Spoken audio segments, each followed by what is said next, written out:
Hello అండి, ఎలా ఉన్నారు? మీరు ఎప్పుడైనా మసాలా టీ ట్రై చేశారా?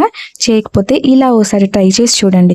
ముందుగా స్టవ్ ఆన్ చేసుకొని టీ గిన్నె పెట్టుకొని అందులో 2 గ్లాసుల వరకు వాటర్ వేసుకోవాలి.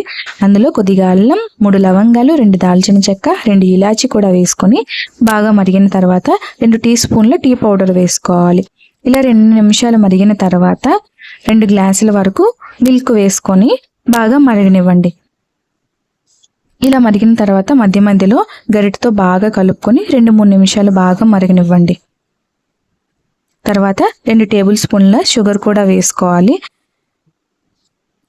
ఇలా షుగర్ వేసుకున్న తర్వాత 2-3 పొంగులు వచ్చేంత వరకు మరగనిస్తే సరిపోతుందండి. అంతేనండి, మన మసాలా టీ రెడీ అయిపోయింది. తర్వాత సర్వ్ చేసుకోవడమే. చల్లని సాయంత్రం వేళల్లో వేడి వేడి టీ తాగితే చాలా బాగుంటుంది కదా. మీరు కూడా తప్పక ట్రై చేసి కామెంట్ చేయండి. వీడియో నచ్చితే ప్లీజ్ డూ సబ్స్క్రైబ్.